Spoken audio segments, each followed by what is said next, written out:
Nos gourmandises avec Pascal Dumont. Nos gourmandises, c'est parti pour un nouveau rendez-vous avec l'école hôtelière de la province de Namur, son podcast, un podcast où l'on explore la cuisine sous toutes ses formes avec celles et ceux qui la pensent, la transmettent, la réinventent aussi. À mes côtés, un prof et un ancien élève de l'école hôtelière provinciale namuroise. Aujourd'hui, j'ai le plaisir d'être accompagnée de Maxime Bodard et de Grégoire Gillard, le chef et propriétaire du Barge, restaurant bruxellois bien connu. Ensemble, on va parler coulisses, mais aussi cuisine engagée, créativité et vision. Avant d'entrer dans le vif du sujet, je vous propose de faire plus ample connaissance avec notre invité. Qu'est-ce que vous pourriez nous en dire, Maxime Bodard ? Bonjour Pascal, voilà, Grégoire, un ami de longue date, il était sur le banc de l'école avec moi, donc ça ne nous rajeunit pas. Il a fait son petit bonhomme de chemin, il va nous présenter un petit peu son CV peut-être par la suite. Voilà, amoureux du goût, amoureux du bien faire, l'exigence, l'intransigeance parfois, ce qui fait de lui toutes les qualités qu'on peut lui trouver et qu'on peut trouver dans son restaurant. Grégoire Gillard, comment avez-vous décidé d'embrasser une carrière hôtelière ? Et puis vous le disiez, vous êtes bruxellois d'origine. Alors, comment vous avez débarqué à Namur ? Bonjour Pascal, bonjour Maxime. Moi, je pense que mon parcours, il tient ses racines dans ma famille, dans le goût, le partage à la table, les moments de famille, les moments de repas sont très importants chez moi. Et je pense que mes parents m'ont, et nous, avec mes sœurs, insufflé le plaisir de partager ces moments ensemble, au restaurant, à la maison, en famille, lors de fêtes. Et en fait... l'hôtellerie s'est très vite installée au centre de l'attention des moments qu'on partageait, et très vite on a voulu en savoir un petit peu plus sur ce qui se passait en coulisses. Et finalement, c'est ça qui m'a tout d'abord donné l'envie d'en connaître un peu plus. Mes parents étant des indépendants, ils connaissent bien les contraintes que ça peut induire, et donc ils ont tout de suite souhaité que je me mette un petit peu... À l'abri ? Non, plutôt à l'épreuve.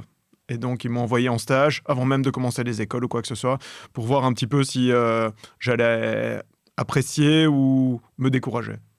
D'accord. Bon, voilà, on est 20 ans plus tard, je suis toujours dans le métier. Donc.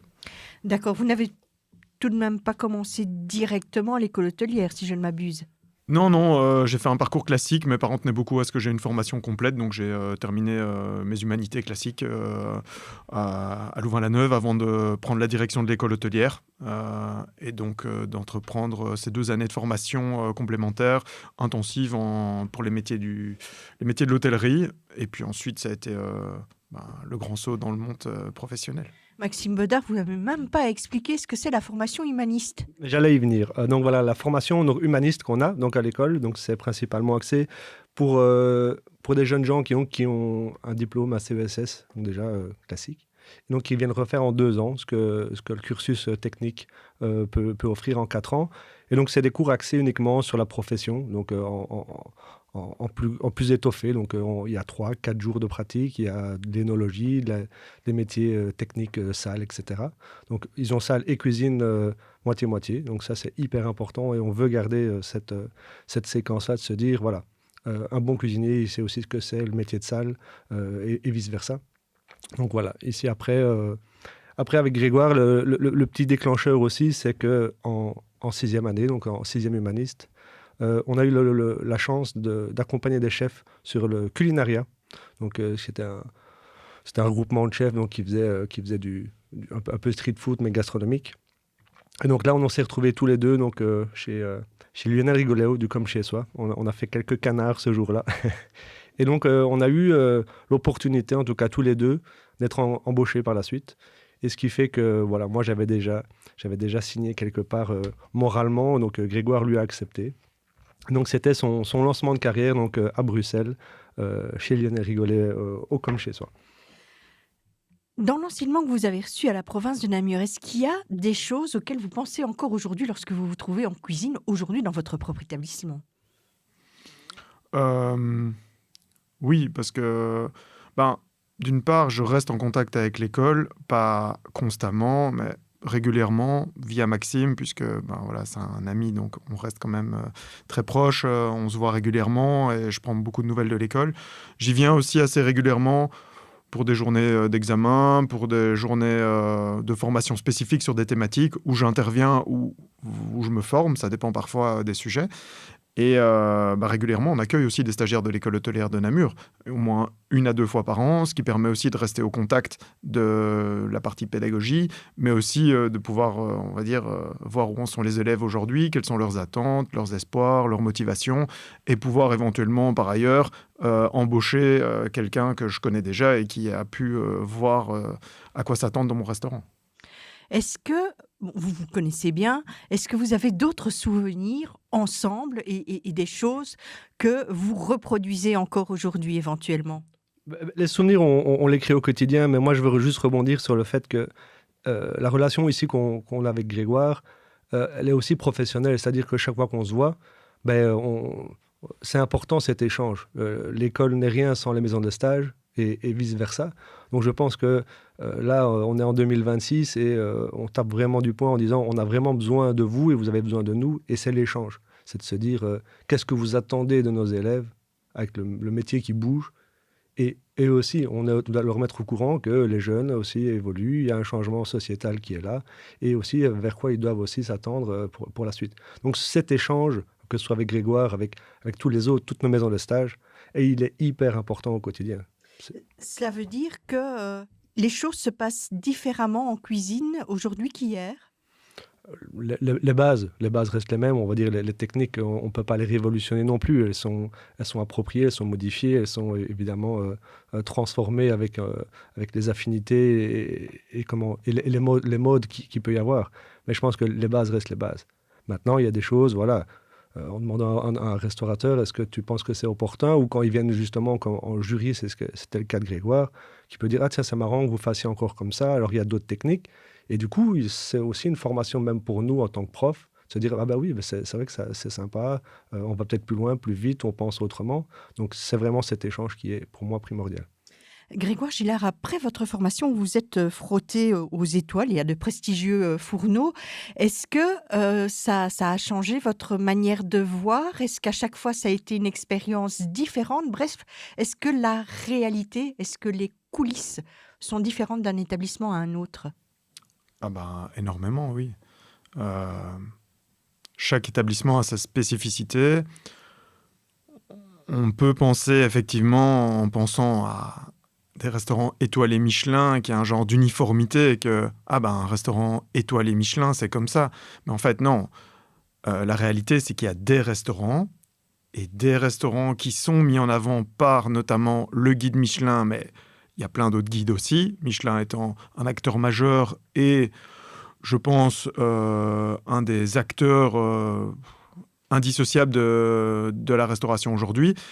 Maintenant, il ne faut pas se tromper et penser que tous les restaurants sont les mêmes. En coulisses, tout d'abord, un restaurant, c'est un chef, un propriétaire, c'est parfois un hôtel, c'est parfois une structure différente.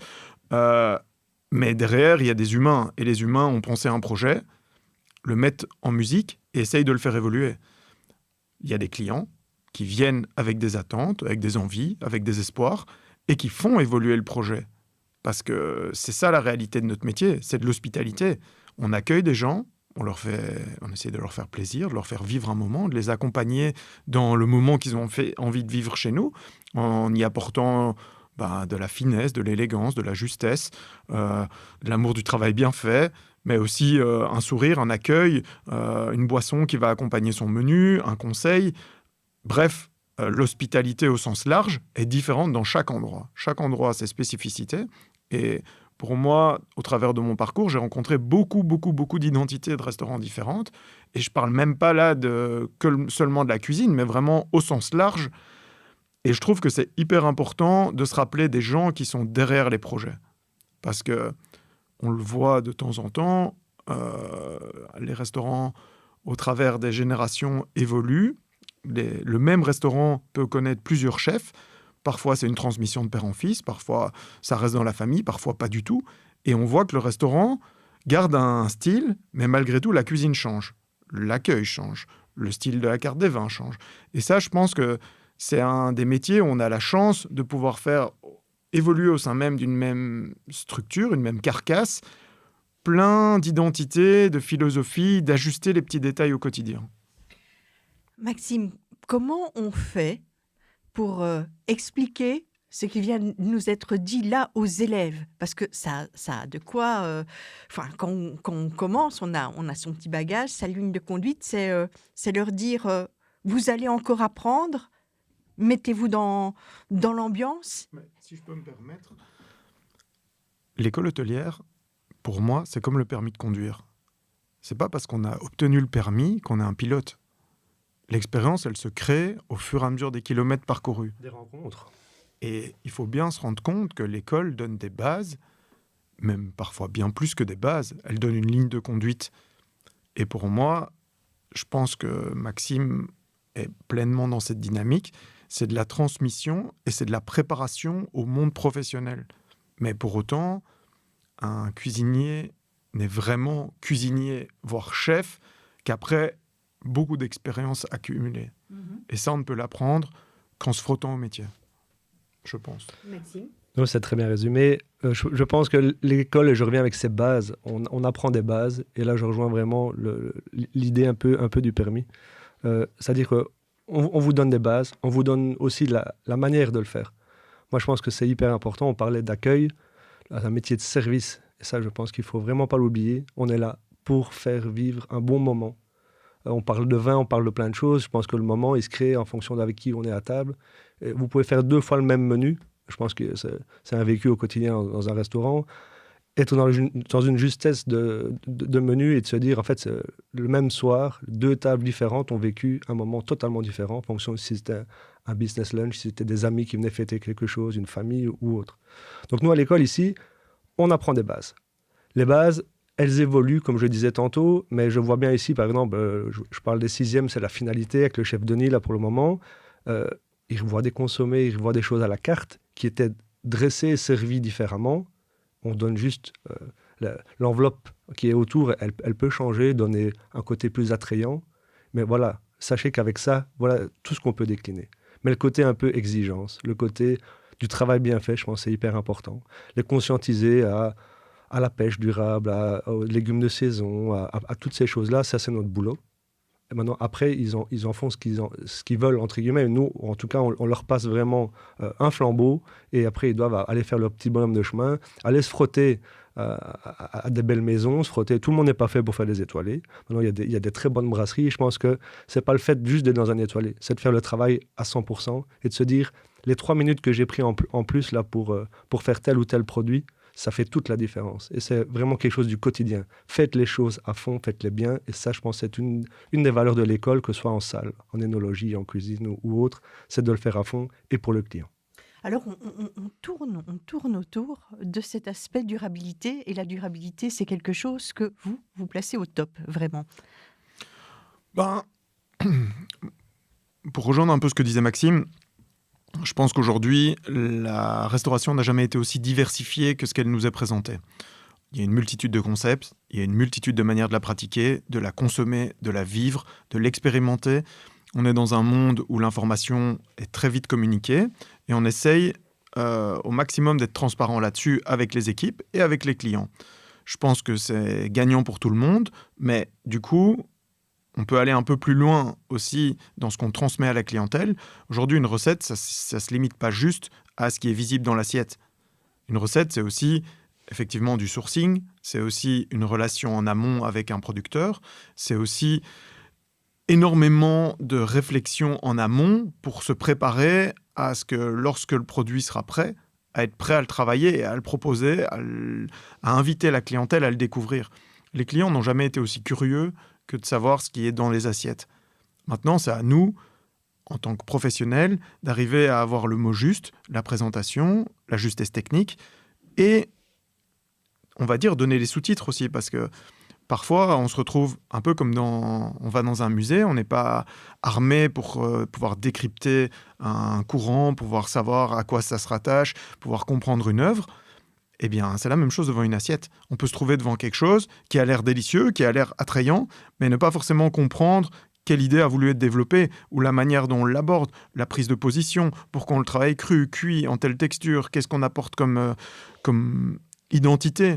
Et aujourd'hui, on a la chance aussi que voilà, les clients sont à l'écoute de cela. Donc, ça nous permet de pouvoir aller en termes de durabilité beaucoup plus loin. On ne parle pas que de durabilité des produits, on parle aussi dans le management des équipes, dans la réflexion des horaires, dans la manière d'aborder la saisonnalité, dans la manière aussi de pouvoir s'adapter à la clientèle, mais tout en faisant respecter, on va dire, certaines valeurs, un cahier des charges. Et je pense qu'aujourd'hui, on peut aussi se différencier dans ces aspects multiples de la restauration. C'était vraiment quelque chose que vous aviez en tête au moment où vous avez décidé d'ouvrir votre établissement. Vous vouliez vraiment... Enfin, c'est un concept quand même, le bar. Vous aviez... Oui, pour moi, c'est une des valeurs centrales du projet. Au départ, le projet était, on va dire, déposé sur des bases assez simples, des bases de produits, des bases de respect. Et on voulait vraiment faire quelque chose qui nous ressemble, mais aussi dans laquelle la clientèle allait pouvoir, on va dire, toucher des super produits sans pour autant que le contenant prenne plus de place que le contenu. On était dans une démarche plus bistronomique que gastronomique, même si bon, ces mots-là sont un peu bateaux aujourd'hui. L'idée, c'était de faire découvrir des produits de producteurs au travers de recettes plus ou moins compliquées, mais de les mettre au juste moment sur le menu. À l'école hôtelière, est-ce qu'on sensibilise aussi à cette manière de travailler ? On essaye un maximum. Après, voilà, c'est de se dire, voilà, est-ce que si vous avez un bar de ligne, vous avez un bar de chalut, quelle est la différence ?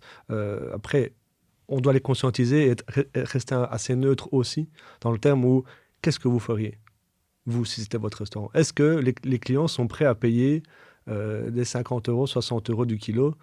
Alors, les répondre tout de suite quand c'est des gros prix, non, mais bien sûr que si. Il y a des créneaux pour tout ça. Donc, c'est ça aussi c'est le restaurant qui va prendre aussi la direction et de se dire, voilà, moi, je vais aller vers ça, mettre le prix qui sera juste. Et c'est ça que Grégoire disait, c'est de l'expliquer aux clients. Je pense qu'une Saint-Jacques de plongée qui coûte 2 fois le prix d'une Saint-Jacques de chalut, si on ne l'explique pas au client, le client lambda qui va dire une Saint-Jacques pour une Saint-Jacques, je préfère en avoir 2 petites, mais qui sont pas du tout de la même qualité, de la même taille. Voilà. Donc, je pense que si on explique bien tout au client, que l'agneau il vient de tel ou tel producteur, je pense que le client il est réceptif à tout ça. On essaye aussi, à l'école, on travaille maintenant avec des farines d'un moulin ici à côté. On travaille maintenant aussi avec des agneaux qui viennent aussi de chez un producteur. Donc, on essaie de sensibiliser un maximum de tout ça. Il y a beaucoup de choses, effectivement, que le client ne voit jamais. Est-ce que le choix des producteurs en est une ? Les contraintes que vous avez, on ne les voit pas non plus dans l'assiette. Nous, on déguste. Quelles sont ces petites victoires invisibles, ces petits détails qui vous font continuer au quotidien, qui vous font être toujours aussi passionné, parce qu'on vous sent passionné ? Il y en a beaucoup. Je pense qu'on est dans un métier complexe. Il y a beaucoup de paramètres. On dit souvent qu'en tant que chef d'entreprise dans la restauration, on a un peu multicasquette.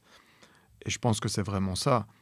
Il faut être capable, bien sûr, je dois cuisiner, bien sûr, je dois prendre des recettes, bien sûr, je dois manager une équipe, je dois insuffler une dynamique, une motivation, je dois apporter des réponses à des questionnements, je dois apporter des solutions à des problématiques, je dois pouvoir faire vivre mon entreprise, bien compter, faire correctement mes ratios, bien continuer à suivre tous les investissements qui sont nécessaires au quotidien, à anticiper des petites problématiques qui pourraient avoir lieu dans la suite. Une micro-société, en fait. Exactement, mais donc il faut être très polyvalent et je pense que aujourd'hui, le métier de chef de cuisine et de dirigeant d'un restaurant sont deux métiers qui ne sont pas obligatoirement liés. Ils peuvent l'être quand on est chef propriétaire, ils ne sont pas obligatoirement... Enfin, ils ne doivent pas l'être. Et je pense que plus on va rajouter de casquettes, plus la difficulté monte. Moi, ce qui m'anime au quotidien, avant tout, je vais vous dire, c'est l'équipe.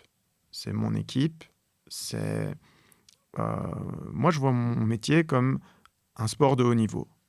On s'entraîne tous les jours à faire mieux que la veille. On emmène une équipe dans une dynamique pour continuer à faire évoluer les uns les autres, mais avant tout à prendre soin les uns les autres. On est vraiment comme dans un sport collectif, il faut tous qu'on joue le même jeu, la même partition, dans la même direction, pour qu'à la fin, le résultat il soit complet, cohérent, et que le client puisse en tirer quelque chose qui soit comme une mélodie, où c'est pas 3-4 instruments, c'est tous les instruments ensemble qui créent, on va dire, la mélodie. Régulier. Moi, je pense que c'est ça aussi, c'est la régularité dans un restaurant. C'est vraiment ça qui fait la différence. Pour moi, c'est un restaurant dans lequel on va manger depuis 10 ans et qui est aussi constant à chaque fois. C'est waouh, il y a une équipe derrière qui est constante et pour moi, c'est ça qui fait la grosse différence. Alors, je vais poser la question à Grégoire Gillard, mais je vais vous la poser juste après. Est-ce que vous avez des rituels avec votre équipe ? J'essaye d'en avoir, oui. Pour moi, ces rituels permettent aussi aux nouveaux de pouvoir s'inscrire dans le restaurant parce que qui dit équipe, dit aussi turnover, dit aussi renouvellement. Il y a des départs, des arrivées, et il faut garder l'esprit. Et cet esprit, pour moi, il doit être bien compris dès le départ par chacun des membres, parce qu'un membre de l'équipe qui ne voudrait pas en faire partie n'a pas sa place dans l'équipe. L'équipe est plus importante que chaque membre individuellement. À l'école, comment on fait pour aussi faire des équipes ? Pour travailler en équipe, par exemple, lors d'un banquet, lors d'un événement particulier, enfin, à toute occasion. On a des petits rituels, c'est-à-dire qu'il y a le café du matin, ça, c'est petit rituel bateau, mais on arrive tous assez tôt, une grosse demi-heure avant l'heure prévue. Et ce petit café, c'est pas juste le fait de boire un café, c'est de planifier la journée, de rassembler les équipes, effectivement, s'il y a un banquet, s'il y a un event, de se dire, tiens, on dispatche comment le boulot. L'idée, c'est on a fait ça la fois passée, il faudrait faire ça. Donc, réagir sur les problématiques qu'il y avait pu avoir ou des choses améliorées de la fois d'avant. Il y a des petits repas, évidemment, d'équipe en dehors des heures, où là, on débriefe toujours, on parle boulot. Il y a des petites formations, des visites de producteurs qui sont prévues. Et il y a aussi ces visites de stage qu'on fait juillet-août. Donc là, c'est par petits groupes, c'est du bénévolat juillet-août, mais qui sont tellement importantes. C'est-à-dire qu'on se rend compte aussi de la finalité. C'est-à-dire que quand ils sont avec un restaurateur dans le milieu, voilà, ils sont autrement. C'est le feedback, c'est le lien entre l'école et les restaurateurs. Alors, on va continuer à parler liens. Vous avez été jury à l'école hôtelière. Quelles sont les choses auxquelles vous faites attention et quels sont les conseils que vous auriez envie de transmettre aujourd'hui à des jeunes ? Il y en a pas mal. Moi, j'apprécie beaucoup de venir à l'école parce que c'est vrai que ça donne une petite photo instantanée de là où en sont les jeunes générations. Après, en fonction de la maturité des uns et des autres, ils sont plus ou moins aptes ou pas à entendre la critique, le conseil. Mais j'essaye toujours qu'ils soient constructifs et positifs dans le but de aussi leur faire prendre conscience que le métier, c'est pas comme c'est de l'accompagnement, c'est de la transmission. On est là pour leur enseigner quelque chose, même si c'est dans un cadre professionnel où ils sont payés pour faire le travail. Il y a une notion quand même d'évolution. Et cette notion, elle doit être bien acceptée par l'élève dès le début. Donc moi, je dirais que le principal conseil, c'est de ne pas mettre trop d'ego. Toutes les émissions de télé ont pour but de valoriser ce que les chefs sont capables de proposer, faire, réfléchir. Et c'est super, ça démocratise et ça communique énormément sur le métier. Mais il ne faut pas oublier qu'avant d'être une star, tout le monde a commencé quelque part. Et avant d'être une star, ou même d'être juste un bon cuisinier, il faut accepter qu'on ne sait pas faire. Et il faut accepter que quelqu'un va vous montrer et va vous l'enseigner. Et que c'est dans la répétition de ce geste que vous allez devenir meilleur, plus efficace, faire moins de pertes, et avoir être capable de se remettre en question et de ne pas mettre trop d'ego dans ce qu'on fait. Quelque chose, je vois que vous opinez, c'est quelque chose que vous approuvez absolument, entièrement. C'est clair. On leur dit aussi, c'est 4 ans où ils peuvent encore répondre à 50% des attentes. Et quand ils sont en dernière année, on leur dit, dans quelques mois, il y a quelqu'un qui va vous payer. Il y a des clients qui vont payer pour venir manger quelque chose que vous avez préparé. Et là, vous n'aurez pas droit à répondre à 50%. Les gens, ils voudront du 100%, du 120%, d'être dans la perfection totale. Donc ça aussi, c'est quelque chose où on doit les préparer. Grégoire Gillard, est-ce que vous avez un bouquin sur votre table de chevet que vous avez envie de faire partager? Pour être très honnête, je ne suis pas un grand lecteur. Et quand je lis, j'aime bien soit me divertir, soit m'informer.